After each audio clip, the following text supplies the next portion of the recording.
Let's talk sir. ఎవరికి ఇచ్చారు? నువ్వు రీటెండరింగ్ పెట్టావు, ఏం బాగుకున్నావు రీటెండరింగ్ లో? ఏం చేసావు రాష్ట్రానికి? ఎన్ని వేల కోట్లు నువ్వు ఆదాయం చేసావు? మాట్లాడదామా? ఇదేది మాట్లాడు. ఇక పులిని చూసి నక్క వాతలు పెట్టుకున్నట్టుగా చంద్రబాబు నాయుడు గారి కంటే he is a good administrator. He knows how to do work. ఆయన ఏంటి ఒక ప్రెజెంటేషన్ వేసి చాలా క్లియర్గా this is what it is అని చెప్పి ప్యూర్గా మాట్లాడగలుగుతారు. చంద్రబాబు నాయుడు గారు ప్రెజెంటేషన్ పెట్టి చెప్పారని చెప్పి మర్నాడు ఈ మహానుభావుడు వచ్చి ప్రెజెంటేషన్ వేసేసి నెక్స్ట్ నెక్స్ట్ నెక్స్ట్ అని కింద ఉన్నాడంటే అయిపోయిందా? అయిపోయిందా? పోనీ అందులో మీకు ఇంకో విషయం చెప్తాను చూడండి.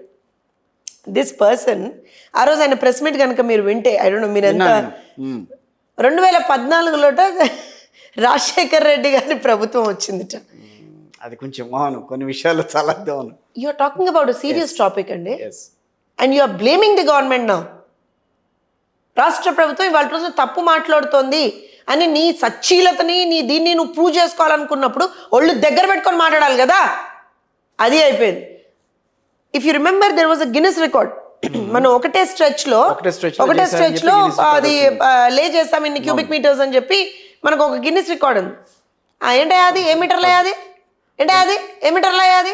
ఆ కింద ఆపరేట్ చేసే అతను 32,000 చిల్లరండి, అది 32,000 అండ్ ఆడ్. ఈ మహానుభావుడు and this person who doesn't know the difference between a cubic meter and other things, who doesn't know what a cubic meter is. యోచన గారు మీరు ఇలా మాట్లాడచ్చా? అన్ని రోజులు ఆయన ఇరిగేషన్ మంత్రిగా చేశారు అని అంటే నేను ఖచ్చితంగా మాట్లాడతా, బికాస్ హీ డజంట్ నో. కాబట్టి పక్కన పెట్టారు వాళ్ళందరూ. మరి అంతే కదా, అంతే కదా. సో ఇవాళ నేను ఏం మాట్లాడతానంటే, ఏమీ తెలియకుండా కూర్చొని అక్కడ ఏదో నేను మాట్లాడేస్తానంటే తప్పు సార్. నేను ఒకటి మళ్ళీ చెప్తాను కిషోర్ గారు, ఇక్కడ మేమేం బ్లేమ్ గేమ్ చేయడానికి లేవు. నువ్వు తప్పు చేసావు, అనుభవిస్తున్నావు, కానీ ఇంత దారుణంగా విధ్వంసం చేయడం అనేటువంటిది తప్పు. ప్రజల మీద కక్ష కట్టాడండి జగన్మోహన్ రెడ్డి. ఎందుకు కట్టాడని నాకు తెలియదు. ఎట్లా మరి ఇది కక్ష కాకపోతే ఏంటి? ప్రజల డబ్బుని నాశనం చేస్తున్నాడు అంటే కక్ష కాకపోతే ఏంటండి? అదేంటి, బోల్డంత మంది 2,56,000 మంది లబ్ధిదారులు ఉన్నారు. ఎవరండి? వాళ్ళంతా కూడా ఆయన పథకాలని అనుభవించిన వాళ్ళు వాళ్ళంతా. సార్ నేను ఒక విషయం చెప్తాను, నేను ఒక విషయం చెప్తాను. పథకాలు నేను I be very shrewd when I say this, నచ్చినా నచ్చకపోయినా. పథకాలు ఏమన్నా జగన్మోహన్ రెడ్డి జేబులోంచి ఇస్తున్నాడా? లేకపోతే భారతీరెడ్డి ఏమన్నా ఆవిడకి సంబంధించిన సాక్షి పేపర్ ప్రాఫిట్సో, లేకపోతే అప్పుడు ప్రాఫిట్స్, ఇప్పుడు ఏం లేదులేండి, అప్పుడు బలవంతంగా అందరి చేత కొనిపించారు కాబట్టి ప్రాఫిట్స్ వచ్చి ఉండొచ్చు. లేదా భారతీ సిమెంట్స్ ప్రాఫిట్స్ ఏమన్నా లోంచి ఇస్తున్నారా? లేదా ఎలాంక ప్యాలెస్ ఏమన్నా అమ్మిస్తున్నాడా? లేదా లండన్లో కొత్తగా కొట్టుకున్న ప్యాలెస్ ఏమన్నా అమ్మిస్తున్నాడా? ఏం అమ్మిస్తున్నాడండి? ఎవరి మీద ఏమన్నా ఫేవర్ చేస్తున్నాడా? ఏ ప్రభుత్వం వచ్చి ప్రజలకి పథకాలు ఇచ్చినా, ఈవెన్ ఇంక్లూడింగ్ మా ప్రభుత్వం కూడా ప్రజలకేం ఫేవర్ చేయట్లేదండి మేము. మా బాధ్యత అది. అందుకనే మొన్న ముఖ్యమంత్రి వర్యులు సాక్షాత్తు లబ్ధిదారుడి ఇంటికి వెళ్ళి పెంచిన పెన్షన్ ఇచ్చారు. బాధ్యత అది. ఆ రోజున కూడా ప్రతి ఒక్కళ్ళు, మంత్రులు కావచ్చు, ఎమ్మెల్యేలు కావచ్చు, ఎంపీలతో సహా ప్రతి ఒక్కళ్ళు కూడా వెళ్ళి మీరు లబ్ధిదారులకు ఇవ్వాల్సిందే.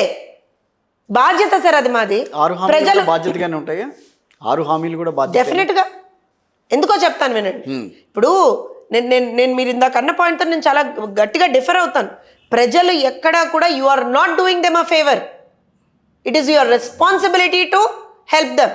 It is your responsibility to take care of them. అది బాధ్యత అని మనం తీసుకున్న రోజున జవాబుదారీతనం వస్తుందండి. ఇవాళ జవాబుదారీతనం మాకుంది. ఎందుకుందో చెప్తాను. నిజంగా కూడా జగన్మోహన్ రెడ్డి వెళ్ళేటప్పుడు ఏ విధమైనటువంటి ఖజానాను ఏ రకమైనటువంటి పరిస్థితుల్లో పెట్టి వెళ్ళాడో తెలుసు.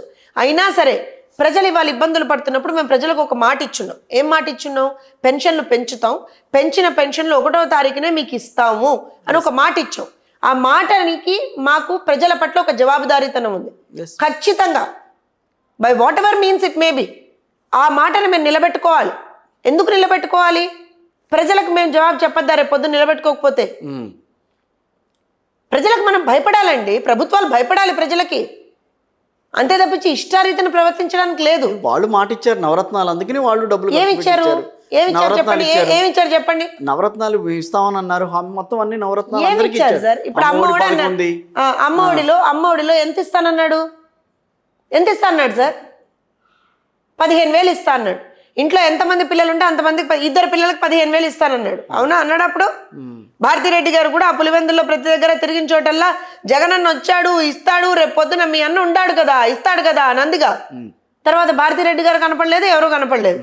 15,000 ఇస్తానన్నటువంటి వ్యక్తి ఇద్దరు పిల్లలకి 15,000 చొప్పున 30,000 ఇస్తానన్నటువంటి వ్యక్తి లేదు, తర్వాత ఒక్కటే పిల్లాడికి ఇస్తాము, అది కూడా 15,000 కాదు 13,000. ఎందుకు 2,000 కట్ చేస్తున్నావు అంటే స్కూల్స్ ఏదేంటిది బాగు చేయడానికి, టాయిలెట్లు కడగడానికి, నాడు నేడు దేనికి పెట్టావు, మరి దేనికి పెట్టావు నాడు నేడు?